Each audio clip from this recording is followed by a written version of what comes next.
경건한 예배를 위하여 핸드폰 전원을 끄거나 진동을 해주시기 바랍니다. 다 함께 일어나셔서 성령과 진리로 8월 둘째 주일 예배를 하나님께 드리시겠습니다. 내가 하나님 여호와께서 하실 말씀을 들으리니 무릇 그의 백성 그의 성도들에게 화평을 말씀하실 것이라. 그들은 다시 어리석은 대로 돌아가지 말지로다. 진실로 그의 구원이 그를 경외하는 자에게 가까우니 영광이 우리 땅에 머무르리이다. 인애와 진리가 같이 만나고 의와 화평이 서로 입맞추었으며 진리는 땅에서 솟아나고 의는 하늘에서 굽어보도다. 여호와께서 좋은 것을 주시리니 우리 땅이 그 산물을 내리로다. 의가 주의 앞에서 앞서가며 주의 길을 닦으리로다. 아멘.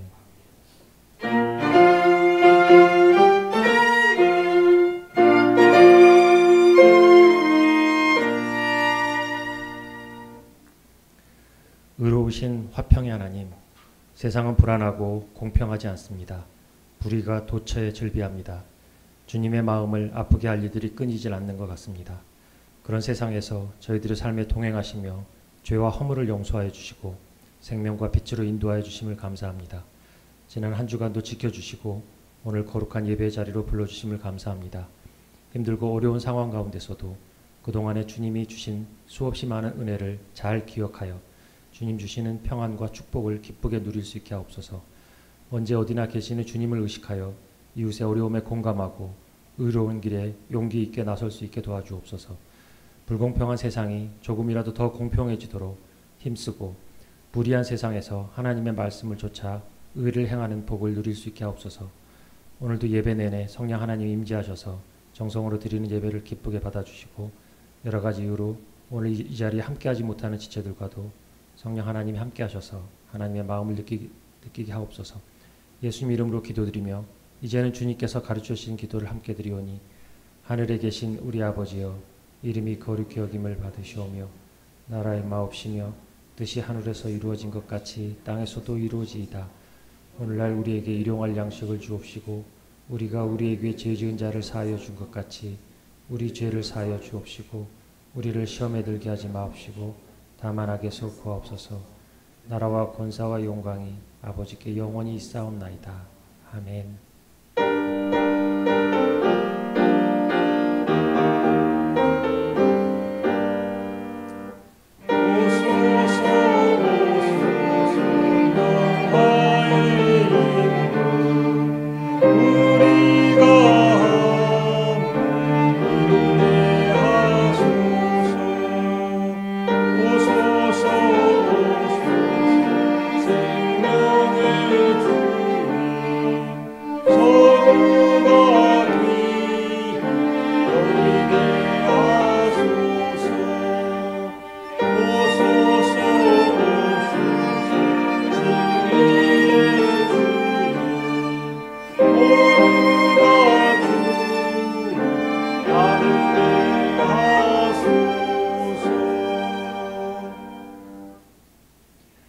교독문 80번을 함께 교독하시겠습니다.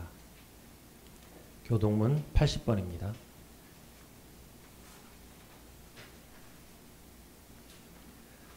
우리가 이 보배를 질그릇에 가졌으니 이는 심히 큰 능력은 하나님께 있고 우리에게 있지 아니함을 알게 하려 함이라.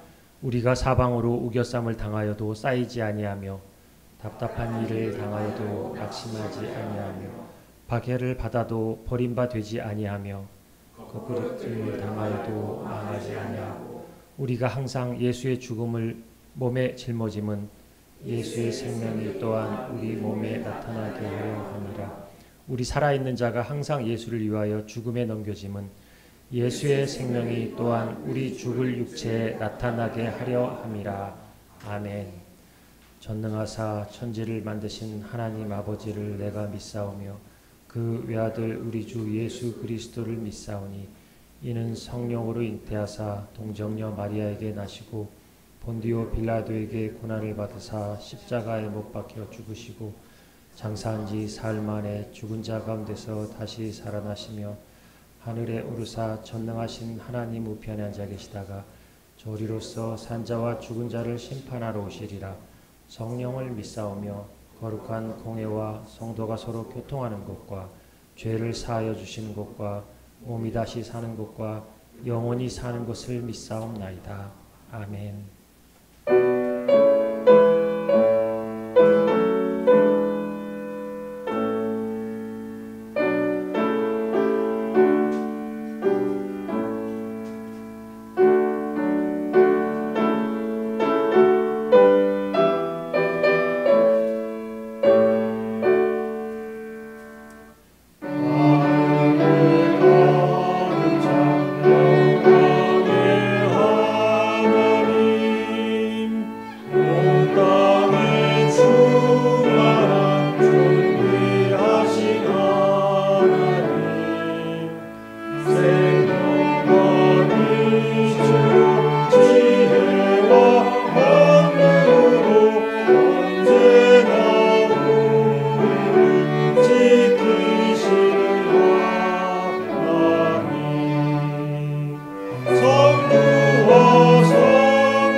만왕의 주이신 하나님 아버지 감사합니다.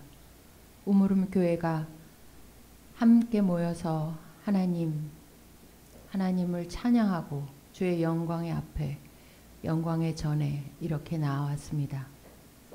한 주간이 하나님 앞에서 복된 한 주간이었음을 고백하기보다는 부족한 것, 연약한 것, 힘든 것들에 초점을 맞춰지는 그런 일주일을 산 건 아닌지 되돌아봅니다.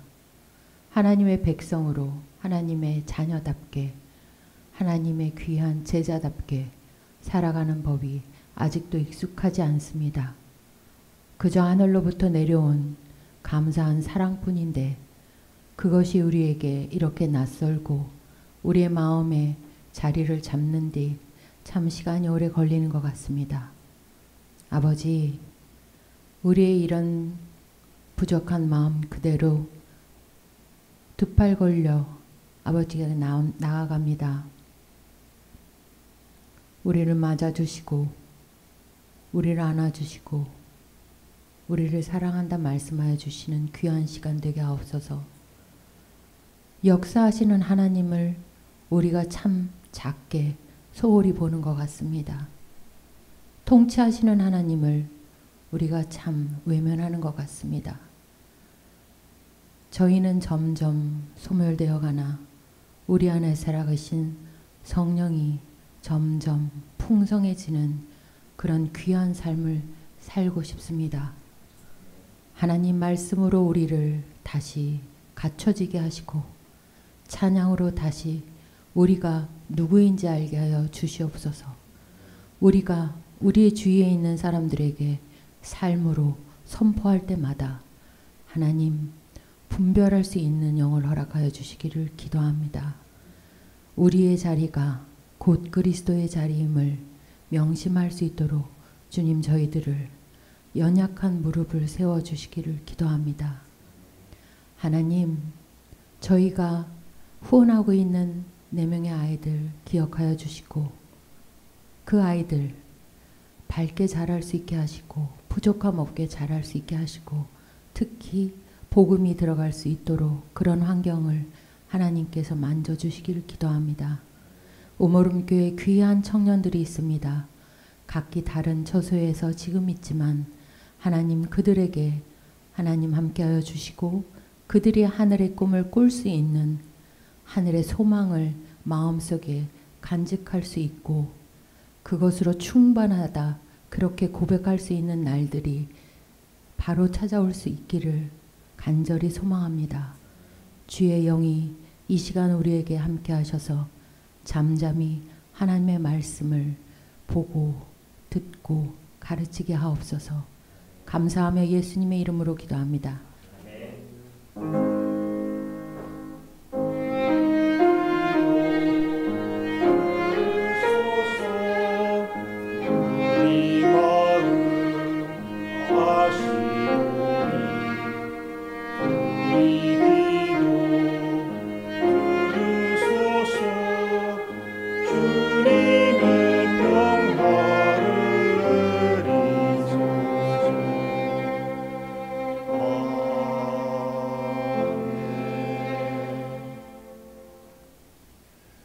오늘 주신 하나님 말씀은 창세기 47장 1절부터 10절까지입니다.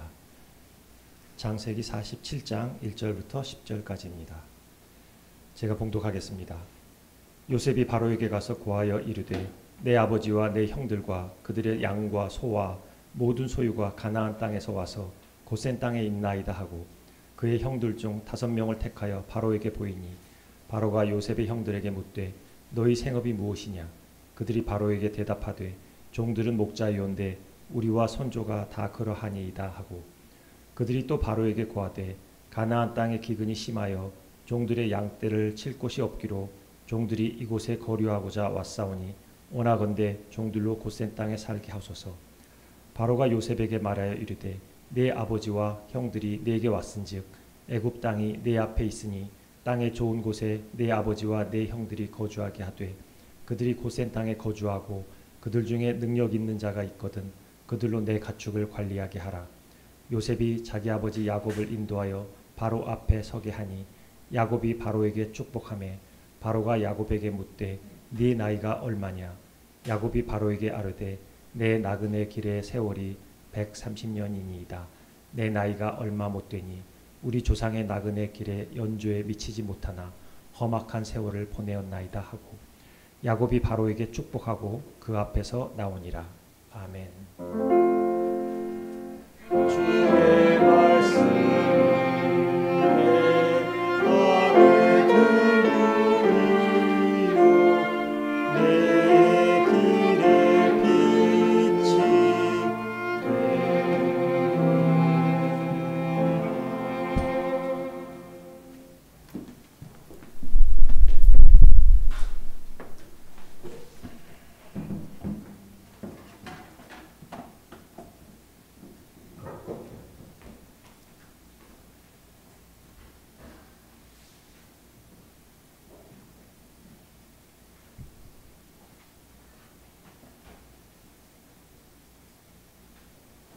사람은 오랜 세월에 걸쳐서 나이가 들어간다고 생각하지만 실은 그렇지 않다고 합니다. 어느 순간 문득 나이가 들었네 라고 생각될 때 그때가 나이가 들었다라고 합니다. 그러니까 나이 들었다는 인식을 하는 순간에 늙었다 이렇게 생각을 하시면 되겠습니다. 나도 이제 나이가 들었구나. 앞으로 어떻게 살지라는 생각을 해보신 적이 있으신지요? 노인과 바다라는 소설을 지었던 작가 기억하시지요? 어니스트 해밍웨이입니다. 종군 기자 생활을 했고 플리처상과 노벨 문학상까지 받았던 사람입니다. 근데 이 작가는 자신이 늙는다는 그 사실을 너무 혐오스럽게 생각했다라고 합니다. 노인 취급 당하는 것을 모욕으로 생각했다라고 그렇게 보시는 거죠. 마치 이런 거 있지 않습니까? 나 나이 별로 안 들었는데 지하철을 탔는데 어떤 청년이 나한테 자리를 비켜준다. 굉장히 기분 나쁘다. 뭐 이렇게 생각했던 그런 경험을 이야기하시는 분이 있었는데 아마 해밍웨이도 비슷했나 봅니다. 그래서 그는 킬리만자로 같은 아프리카로 가서 이 사파리 투어를 즐겼고 사냥을 무척 즐겼다고 합니다. 그리고 캐리비안 베이라고 하는 카리브해에 가서 엄청나게 큰 대어 낚시를 몇 날 며칠을 막 파도와 사투를 벌리면서 하는 그런 낚시를 좋아했다라고 전해집니다. 심지어 경비행기 사고를 2번이나 당했는데도 불구하고 또다시 3번째 그 경비행기를 즐기다가 사고를 당하는 그런 일까지도 맞이했다라고 합니다. 제가 이 모습을 보면서 제 그 버킷리스트 중에 경비행기 자격증이 있거든요. 그래서 이거 비슷하게 닮아가나 뭐 이런 생각도 살짝 한 적이 있습니다. 그의 일생은 누구를 위하여 종을 울리라라는 그 소설처럼 도전과 모험의 연속이었습니다. 노인과 바다에 보면 그 나이든 오브 산티아고 그 생각나시죠? 이 어떤 면에서 그의 모습이기도 했습니다. 그 앞전의 소설이 아주 뜨고 난 뒤에 10여 년이 되도록 그 다음 소설을 써내지도 못한 상태에서 사람들이 아니 언제 나오냐고 그러는데 그 소설을 못 내고 있었죠. 그것처럼 몇 날 며칠을 계속해서 낚싯대를 던지는데도 불구하고 아무 물고기 하나 잡지도 못했던 그 늙은 산티아고 그 어부처럼 그의 모습이 이 소설 속에 투영이 되었다 보시면 됩니다. 그럼에도 불구하고 포기하지 않고 끝까지 그렇게 그 낚시를 던지던 이 늙은 어부의 모습이 어떤 면에서 이 해밍웨이가 끝까지 포기하지 않는 자신의 모습이고 싶어 했던 그 모습이었습니다. 산티아고는 어마어마하게 큰 청새치를 잡았지요. 그런데 상어의 공격으로 육지까지 오는 동안에 다 뜯기고 뼈대만 남은 채로 그렇게 오지요. 어떤 면에서 인생의 허물을 이야기한다라고 말할 수도 있지만은 마지막 부분에 보면 그 뼈대만 남은 청새치를 보면서 산티아고가 스스로 이렇게 위로를 하지요. 인간은 파괴될 수는 있어도 정복될 수는 없다. 늙은 어부 산티아고의 입을 통해서 해밍웨이는 자신은 다른 사람들처럼 목숨만 유지하는 노인 생활은 하지 않고 끝까지 용기와 도전으로 그런 삶을 살고 싶다. 그런 얘기를 지금 하고 있는 거지요. 그런 의지의 선언이죠. 하지만 아무리 사람이 그렇게 결심을 한들 정신과 육체는 서로 다른 속도로 노화돼 가고 쇠퇴돼 가는 게 인생이지요. 해밍웨이는 나이 들어 거울을 들여다보면서 이게 정말 나인가? 그런 의구심을 자주 그렇게 고백했다라고 합니다. 그는 비행기 추락 사고로 인해서 몸이 엉망이 되어서 더 이상 글을 쓰기가 어렵게 되었을 때에 침대 생활을 했습니다. 그러면서 약물에 중독이 되어서 내가 더 이상 이전의 삶을 살 수 없겠다라고 포기하면서 스스로 목숨을 거두게 되지요. 그때 그의 나이가 불과 61세였습니다. 자신의 정신은 젊은데 왜 몸은 따라주지 못하나 좌절해서 끝끝내 선택했던 그 결정이었습니다. 하지만 그는 갓 60을 넘었을 때에 내가 더 이상 그렇게 될 수 없네? 다시 시작할 수 없네? 라고 생각했는데, 그래서 미리 포기했는데, 실은 가만 보면 그의 정신은 젊다라고 생각했지만은 다시 시작할 수 없었다고 미리 포기할 정도로 그렇게 늙었다라고 볼 수밖에 없습니다. 나이 들어간다는 게 뭘까요?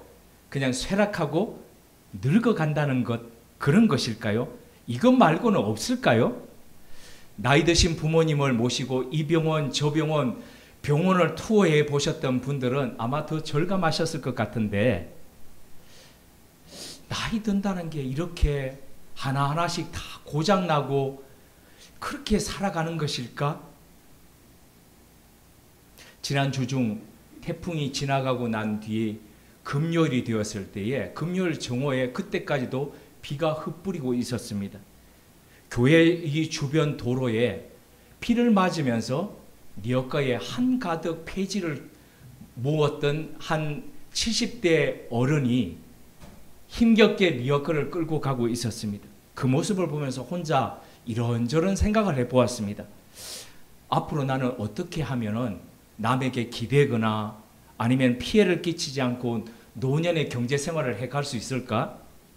어떻게 하면 경험에 바탕한 자기 생각에 굳어 있지 않고 유연함을 갖고 살아갈 수 있을까? 어떻게 하면 고집스러운 늙은이가 되지 않고 마음 넉넉한 어른으로 그렇게 나이 들어갈 수 있을까? 이런 고민을 했다는 겁니다. 야곱의 인생 마지막 부분이 기록되어 있는 이 창세기 후반부를 보면은 이와 같은 나이 들음에 대한 고민과 생각에 대해서 빛을 던져줍니다. 하나씩 오늘 살펴봄으로써 쇠락하고 잃어버리는 허무한 늙음이 아니라 어떻게 하면 미래와 소망을 갖고 나이 들어갈 수 있는지를 우리 한번 찾아가 보도록 하겠습니다. 22년 전에 죽은 아들이라고 체념했는데 그 아들 요셉이 살아있다는 것이 아버지 야곱으로서는 참 믿기 어려웠습니다. 하지만 아버지를 모시기 위해 보내온 마차를 본 뒤에서야 비로소 믿고 이주하기로 결심을 했습니다. 야곱이 가족 70여 명을 데리고 이제 이집트로 내려가기 위해서 떠날 때에 그의 나이가 130세였습니다. 일전에 한번 말씀드린 적이 있는데 이 나이 들어서 터전을 옮긴다는 게 참 쉽지 않거든요. 2004년도에 제가 양평에서 살려고 결심을 하고 집을 지을 땅을 돌아보고 있었습니다. 그때 제 아버지께서 처음 양평을 와서 보시면서 양평이 마음에 드셨는지 나도 여기서 살고 싶다 그러면서 고향 땅을 다 정리하고 떠나기로 마음의 결단을 했습니다. 하지만 제 아버지의 소망은 끝내 이루어지지 못했습니다. 왜냐하면 어머니께서 지금 이 나이에 고향을 떠나면 교회 교우들을 다 떠나고 동네 친구들도 떠나야 되는데 어떻게 살라고 이 나이에 떠나냐고 이렇게 반대하셨기 때문입니다. 그런데 그때 그렇게 반대했던 제 어머니의 이 나이에라고 할 때의 그 연세가 불과 지금의 저보다도 3, 4살 많은 50대 중반이었다는 사실입니다. 놀랍지 않습니까? 이 나이에 그랬는데. 유독 제 어머니만 그럴까요? 그렇지 않습니다. 많은 분들이 조금 나이가 들었다라고 생각될 때에 변화보다는 안정을 더 선호합니다. 그래서 쉽게 터전을 떠나지 못합니다. 이런 면에서 야곱을 볼 때 참 대단하지 않을 수가 없습니다. 130세에 인생의 가장 많은 시간을 보내었던 그 고향 땅을 떠나서 온 가족이 이주한다는 거, 그거 쉽겠습니까? 지난주에 우리 일본에서 선우 형제가 왔죠. 선우 형제가 만약에 아버지 어머니, 제가 여기서 이제 직장을 구했으니까 일본으로 이주해서 같이 사시죠, 이러면 그래 그러자 선뜻 그러시겠습니까? 말도 다른데 일본 분들 영어도 이상하게 하는데, 그죠? 자, 이런 면에서 130세에 이주했다. 변화 앞에서 변화를 두려워하지 않고 변화를 선택하는 것, 바로 이것이 나이든 야곱에게서 발견하는 첫 번째의 아름다움입니다. 노년의 야곱에서 발견되는 두 번째의 아름다움은 자족하는 것입니다. 흉년이 들어서 양식이 없을 때에 야곱이 아들들을 이집트로 보내면서 했던 말은, 야곱이 아들들에게 자, 이집트에 내려가서 양식 싹쓸이 해와라, 뭐 이런 말 아니었습니다. 적어도 수년치는 넉넉하게 가져오라, 이런 말도 아니었습니다. 창세기 43장 2절을 보면 야곱은 이렇게 말했습니다. 우리를 위하여 양식을 조금 사와라. 이뿐 아니라 이집트의 총리가 되었다는 요셉이 보낸 마차를 보고 난 후에 그가 한 말은 단 한마디였습니다. 창세기 45장 28절입니다. 조카도다. 내 아들 요셉이 지금까지 살아있으니 내가 죽기 전에 가서 그를 보리라. 야곱은 22년 동안 자신을 속인 아들들을 보면서 혼내거나 아니면 배신감이다 그러면서 책망하거나 그러지 않았습니다. 아무런 불평도 없이 그저 요셉을 볼 수 있다는 것, 그 하나만으로 족하다고 그랬습니다. 실제로 이집트에 내려가서 요셉을 만났을 때도 한결같이 족하다라고 했습니다. 창세기 46장 30절입니다. 내가 지금까지 살아있고 내가 내 얼굴을 보았으니 지금 죽어도 족하도다. 젊은 날의 야곱은 이런 사람 아니었습니다. 큰 꿈을 쫓아서 살던 사람이었습니다. 화려함과 부와 성공을 추구하던 사람이었지요. 형이 아버지가 어떻게 되든 간에 신경 쓰지 않던 사람이었습니다. 나만 복받고 나만 잘 되면 된다라고 그렇게 생각하던 사람이었습니다. 이기적이었죠. 그런데 노년의 이 야곱을 한번 보십시오. 적은 것에 만족합니다. 작은 것에 감사합니다. 현재에 만족하고 감사하는 것, 이게 별거 아닌 것 같지만 영성 생활에 있어서 이거 굉장히 중요한 겁니다. 이 작은 것이 명품 신앙을 만들어 갑니다. 엄청난 출애굽의 역사를 경험하고 40년 동안 하나님의 함께 하시는 역사를 직접 몸으로 경험했던 이스라엘 백성들이 가나안 땅에 가서 불과 얼마 있지 않아서 바알과 아세라 신앙으로 넘어가 버렸습니다. 그냥 신앙이 바뀌어 버렸습니다. 왜 그랬을까요? 그들이 날마다 일용할 양식에 만족하지 못했기 때문입니다. 자족하지 못했기 때문입니다. 주위에 보니까 가나안 땅에 바알과 아세라를, 그 풍요의 신들을 섬기는 사람들이 잘 사는 것을 보니까 우리도 저 신을 섬기면 우리도 풍요롭게 될 수 있겠구나 하는 그런 착각에 빠졌기 때문입니다. 그래서 그들의 신앙을, 여호와 신앙을 버렸다는 것이죠. 이들과는 달리 신앙의 향기가 나고 깊이가 있었던 선배들을 보면 하나같이 그들이 고백했던 것은 자족하는 법이었습니다. 이것을 사도 바울은 빌립보서 4장 11절에서 13절을 통해서 이렇게 고백했습니다. 내가 궁핍함으로 말하는 것이 아니니라. 어떠한 형편에 있든지 나는 자족하기를 배우노니 내가 비천에 처할 줄도 알고 풍부에 처할 줄도 알아. 모든 일 곧 배 부름과 배 고품과 풍부와 궁핍에도 처할 줄 아는 일체의 비결을 배우노라. 내게 능력 주신 자 안에서 내가 모든 것을 할 수 있느니라.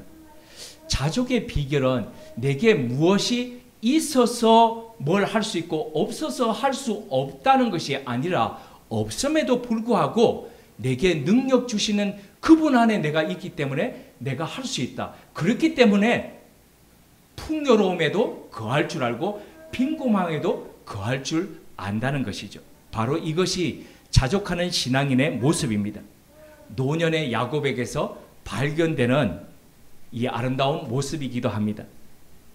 노년의 이 야곱에게서 발견되는 아름다운 세 번째 모습은 내려놓음입니다. 양식을 사러 갔던 아들들이 스파이 혐의를 받아서 그 중에 시므온이 수감되었습니다. 그들의 말에 의하면은 막내 베냐민을 데려가지 않으면은 한 아버지의 11아들이라는 것을 증명할 수 없기 때문에 다시 돌아올 수 없다라고 합니다. 그렇기 때문에 베냐민을 함께 동행해야 된다라고 아버지를 설득하는데 그 아버지 야곱은 거부합니다. 22년 전에 요셉을 잃었는데 방금 시므온도 잃었고 이제 베냐민마저 잃게 될 수 있기 때문에 그럴 수 없다라고 거부했던 것이죠. 하지만 야곱은 얼마 있지 않아 끝내 내려놓지 못했던 아들 베냐민마저 내려놓고 포기하면서 이렇게 고백했습니다. 창세기 43장 13절에서 14절입니다.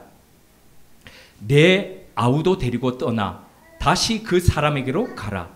전능하신 하나님께서 그 사람 앞에서 너희에게 은혜를 베푸사 그 사람으로 너희 다른 형제와 베냐민을 돌려보내게 하시기를 원하노라. 내가 자식을 잃게 되면 이러리로다. 어떻게 금쪽 같은 자식, 왕의 DNA가 있는 이런 자식을 포기할 수 있겠습니까? 그죠? 전능하신 하나님의 손에 내어 맡겼기 때문입니다. 그러기에 참된 내려놓음이라는 것은 다른 말로 표현하면 내어 맡김입니다. 내가 내려놓더라도 내가 내려놓아야만이 전능하신 하나님의 손이 이 아들을 잡을 수 있구나, 이 딸을 잡을 수 있구나 하는 그 믿음이 있기 때문에 내려놓는다는 것이지요. 참된 내려놓음은 필연 참된 맡겨드림에 바탕합니다. 내 힘과 내 의지로 내려놓는 것이 아니라 믿음으로 결단하는 믿음의 포기, 신앙의 맡김이지요. 어떤 분이 이렇게 말을 했는데 참 공감이 되어 가고 있습니다. 공감이 되어 간다는 것은 나이 들어가고 있다는 것에 또 증명이기도 해서 좀 씁쓸하기도 했는데 이렇게 얘기했습니다. 나이 50이면 50%는 포기할 줄 알아야 된다. 60이고 70이면 60, 70은 포기할 줄 알아야 된다. 점점 나이만큼 내려놓을 줄 알아야 된다. 그 말이겠죠. 이것을 신앙의 용어로 바꿔보면, 전환해보면은 이런 거지요. 적어도 나이 수만큼 내 생각과 계획을 내려놓을 수 알아야 그게 믿음이 성숙해 간다는 증거라는 것이지요. 자기 주도권의 삶을 살아가다가 그 능동태의 삶을 살아가다가 점점점 하나님 앞에서 수동태의 삶으로 바뀌어가는 것이지요. 내가 이끌어가는 것이 아니라. 그래서 그림으로 도식을 표현해 보자면은 이런 거지요. 이제까지는 마차가 있으면은 마차의 앞부분을 가지고 마차의 앞을 세우고 말을 뒤에 해가지고 이렇게 살아갔다면은 이제는 말을 앞에다 놓고 마차를 뒤에 놓고 가는 것이죠. 이 그림 이해가 되십니까? 저만 이해되는 건 아니죠. 그죠? 능력 있는 말의 힘이 있는데 말을 뒤에다 놓고 늘 내가 그 마차를 움직이려고 살아가던 그 삶에서 벗어나서 순서를 바꾸는 것이죠. 그래서 되어지는 삶이죠. 되는 삶이, 만들어가는 삶이 아니라 만들어지는 삶이죠.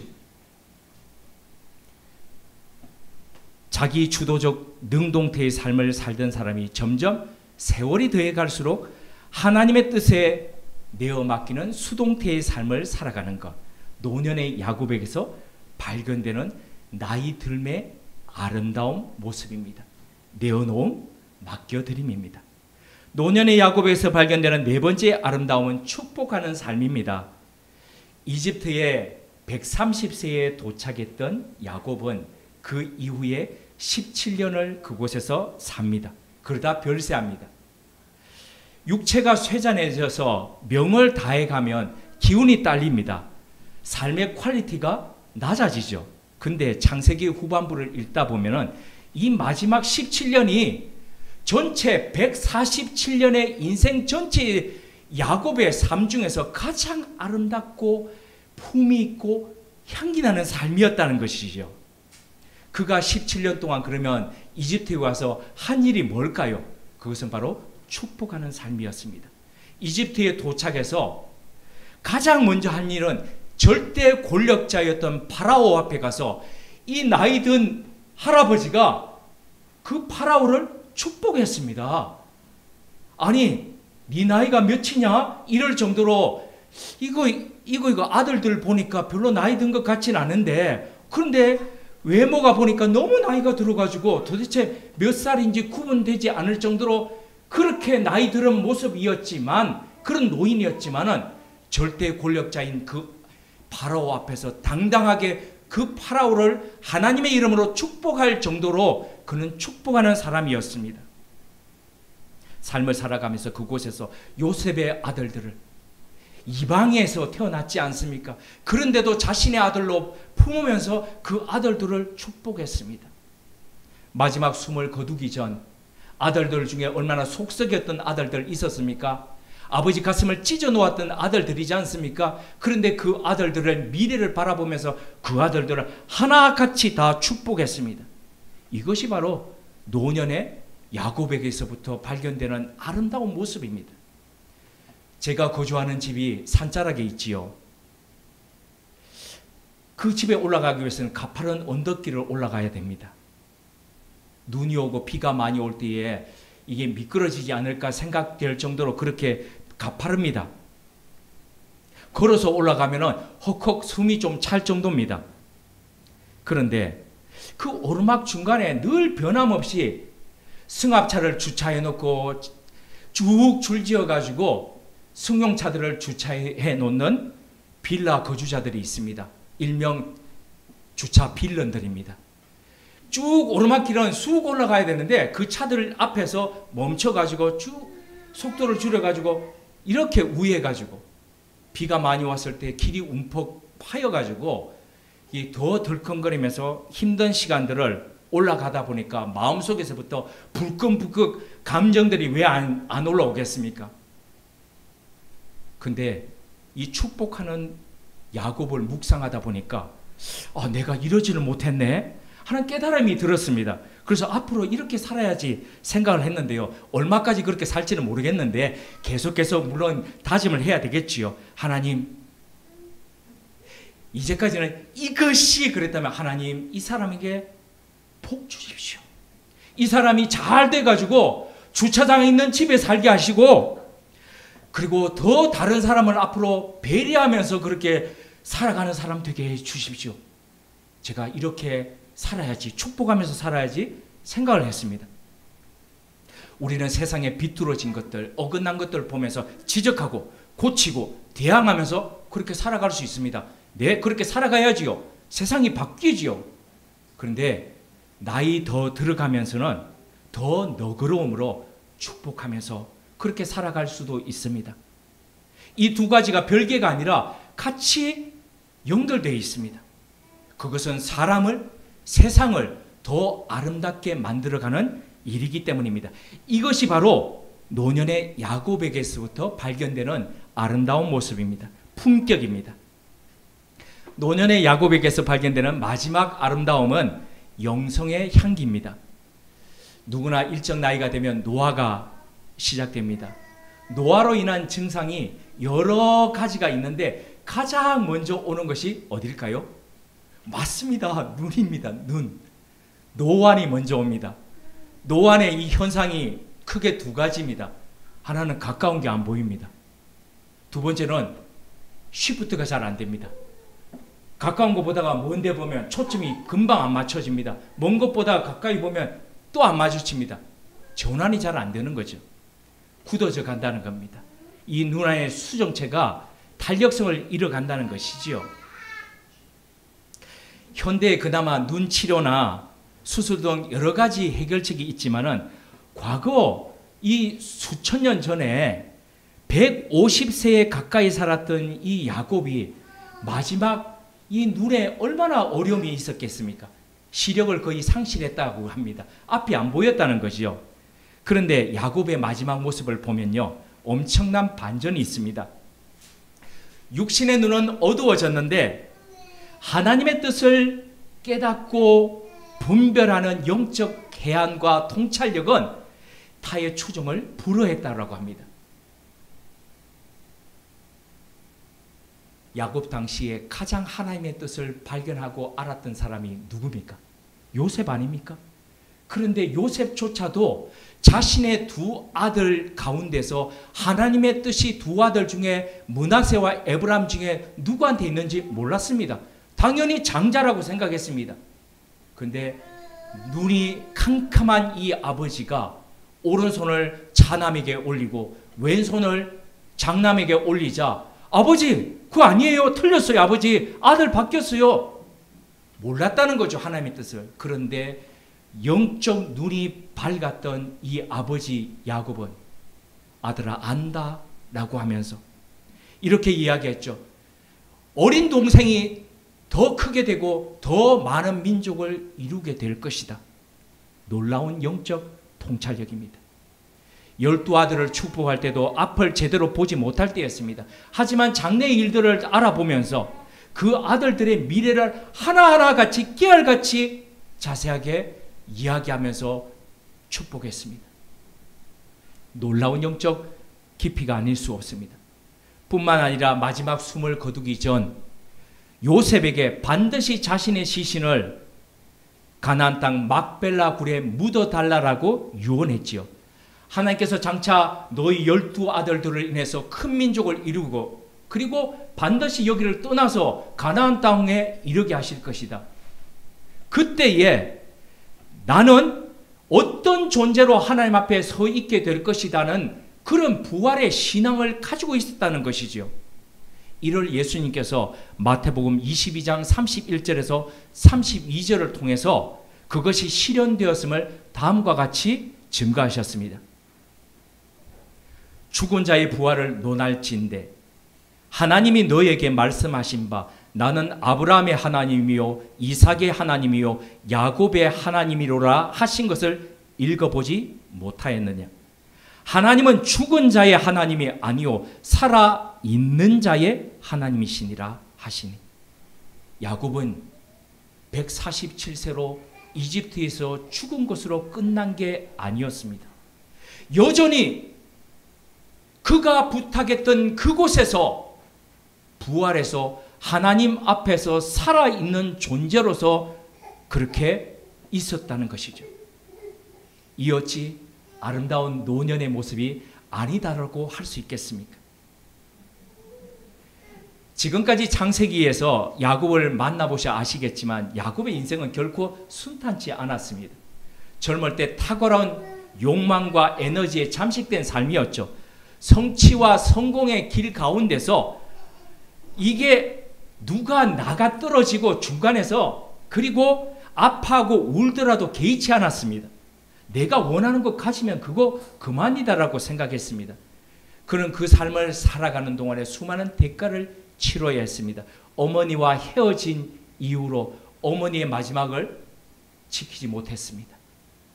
첫사랑 라헬을 길가에 묻어야 했습니다. 장남 르우벤이 자신의 침상을 더럽혔습니다. 요셉을 팔아넘기고 짐승에게 죽임을 당했다라고 22년 동안 아들들에게 속아 지내야 했습니다.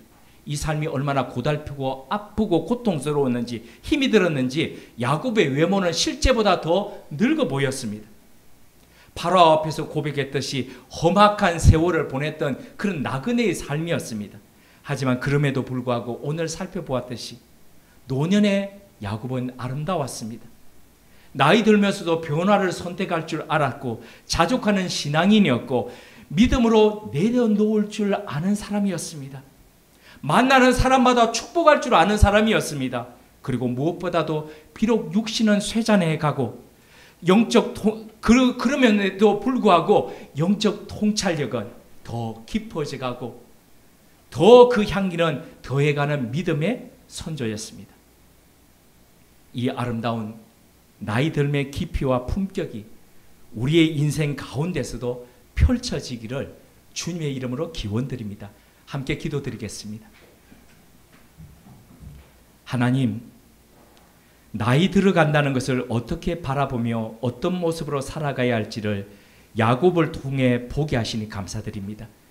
비록 험악한 세월 나그네 인생을 살았지만 마지막 노년의 삶이 품이 있고 향기 있는 삶으로 마무리하는 모습을 보니 노년의 삶에 소망이 생깁니다. 필연 우리 삶이 세월을 더해 갈수록 육신은 약해지겠지만 우리 영혼의 눈은 더 깊어지고 밝아지게 하옵소서. 하나님의 일하심을 바라보며 하나님과 함께하는 자족과 믿음의 삶을 견고히 살아가게 하옵소서. 만나는 이들마다 축복하며 수용할 것은 수용하고 내려놓을 것은 내려놓음으로써 품격과 품이 있는 어른으로 익어가게 하옵소서. 예수님의 이름으로 기도드립니다. 아멘.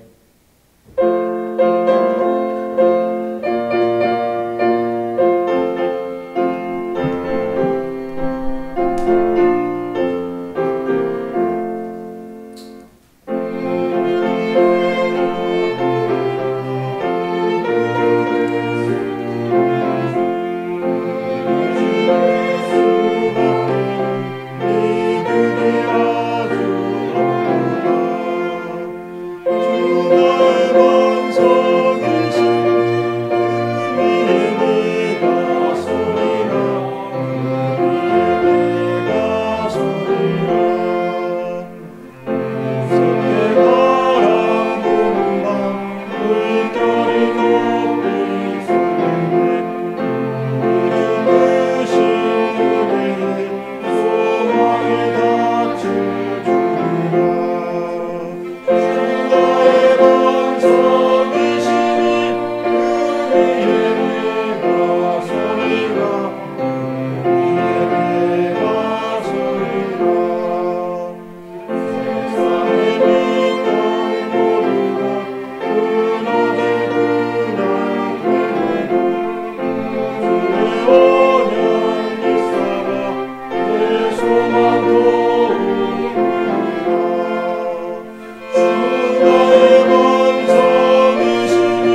생명의 하나님, 오늘 예배에도 임재하셔서 저희들이 찬양을 받아주시고 말씀으로 야곱을 통해 나이가 들어갈수록 신앙인의 품격을 더 갖춰갈 마음을 주심을 감사합니다.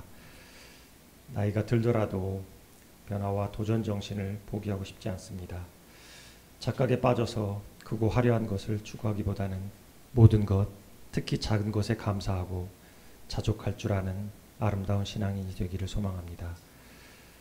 하나님의 내 고집을 내려놓고 하나님의 뜻에 내어 맡기는 수동태의 삶을 살기를 소망합니다. 그 가족들과 이웃들을 축복해주고 지속적으로 축복을 나누는 삶을 살고 싶습니다. 하나님의 뜻을 제대로 깨닫고 그 뜻에 순종하고 싶습니다.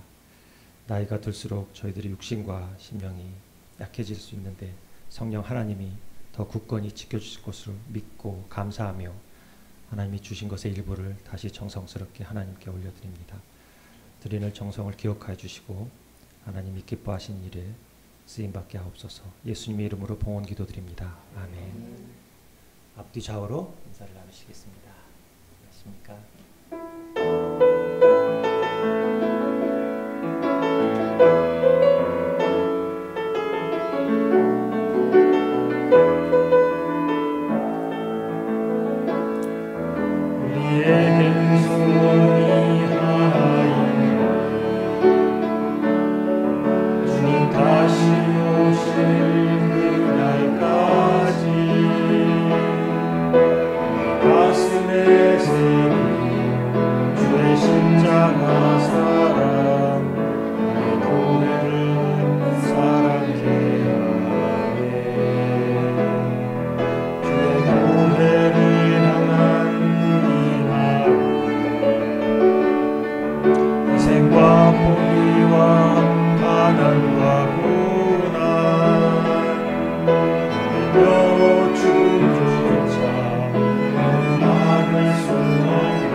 우리 주 예수 그리스도의 은혜와 하나님 우리 아버지의 지극하신 사랑하심과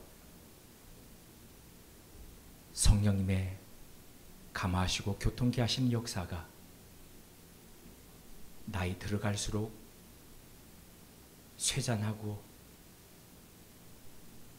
병들어가는 소망 없음이 아니라 하나님 안에서 더더욱 품격 있는 그리스도인으로 익어가기를 다짐하고 결단하는 주님의 사람들과 우모른 교회 위에 지금부터 영원토록 함께 하시기를 축원합니다. 아멘.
도현이가 설교 때하고 이 메디테이션 때하고 너무 다른 것 같습니다. 네.